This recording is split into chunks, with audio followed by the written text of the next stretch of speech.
प्रदेश की 7 विधानसभा सीटों में से 5 सीटों पर भारतीय जनता पार्टी ने अपना कब्जा जमा लिया है, जबकि एक सीट कांग्रेस और एक सीट बाप पार्टी के खाते में चली गई। अब की बार इन उपचुनाव में कई दिग्गज नेताओं की साख पर गहरा असर पड़ा है।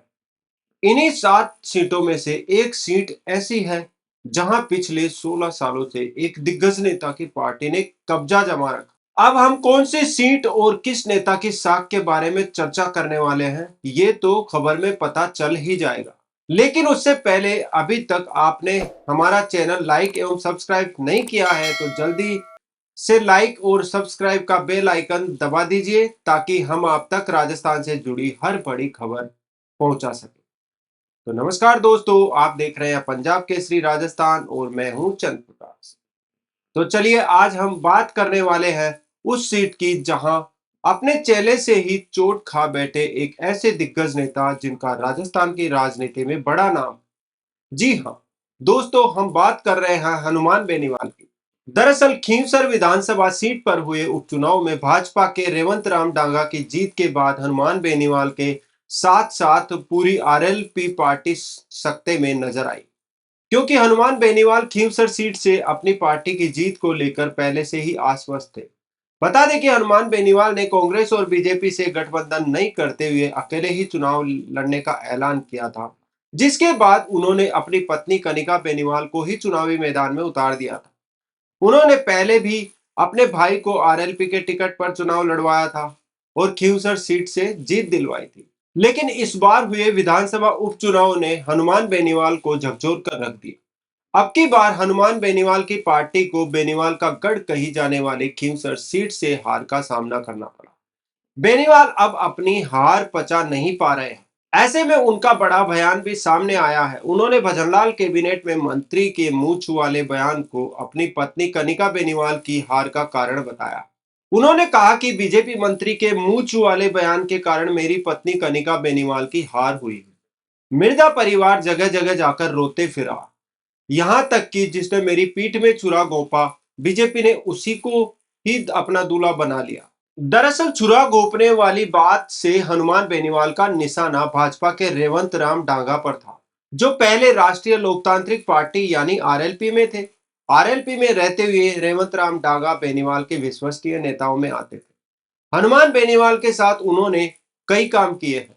हालांकि 2023 में हुए विधानसभा चुनाव से पहले रेवंत राम डागा ने बागी होकर भाजपा का दामन थाम लिया था, जिसके बाद खींवसर सीट से भाजपा ने विधानसभा चुनाव में हनुमान बेनीवाल के सामने रेवंत राम डांगा को उतार दिया था। लेकिन उस समय उन्हें बेनीवाल के सामने हार का सामना करना पड़ा। हालांकि 2024 में हुए लोकसभा चुनाव में बेनीवाल चुनाव जीतकर लोकसभा पहुंच गए और खींवसर सीट एक बार फिर से खाली हो गई। हालांकि डागा को हारने के बाद भी भाजपा ने फिर से उपचुनाव में टिकट दे दिया, क्योंकि भाजपा के पास इन उपचुनाव के लिए डांगा से बेहतर कोई ऑप्शन नहीं था। ऐसे में प्रदेश भाजपा ने बेनीवाल की पत्नी कनिका बेनीवाल के सामने रेवंत राम डांगा को उतारने का फैसला कर लिया, जो आज सही साबित हुआ। हालांकि खींवसर सीट से उपचुनाव में आए चुनाव परिणामों के बाद बीजेपी का प्लान पूरी तरह से कामयाब रहा। इस बार जीत के लिए आश्वस्त हनुमान बेनीवाल को इन उपचुनाव में औंधे मुंह हार का सामना करना पड़ा। ऐसे में हनुमान बेनीवाल की बौखलाहट साफ तौर पर देखी जा सकती है। वहीं इन उपचुनाव में प्रचार के दौरान ज्योति मिर्धा और दिव्या मदेरणा ने जमकर हनुमान बेनीवाल पर निशाना साधा था। उस वक्त बात इतनी बढ़ गई थी कि हनुमान बेनीवाल ने दिव्या को कुएं में डूब कर मरने की सलाह दे डाली, जिसके बाद दिव्या ने सोशल मीडिया पर पोस्ट के लिए बेनीवाल को करारा जवाब दिया था। उस वक्त ज्योति मिर्धा ने भी कहा था कि जब जब किसी भी नेता का किसी पार्टी में उभरने का समय आता है तो हनुमान बेनीवाल उसको काटने का काम करने लगते हैं। दिव्या मदेरणा भी उसी श्रृंखला में से एक है।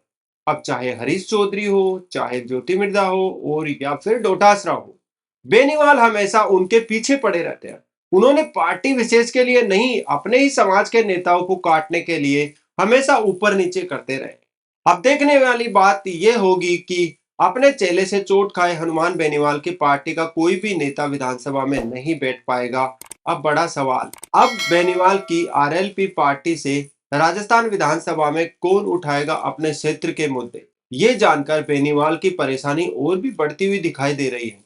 तो दोस्तों, ये खबर आपको कैसी लगी, आप कमेंट बॉक्स में जाकर कमेंट कर सकते हैं। नमस्कार।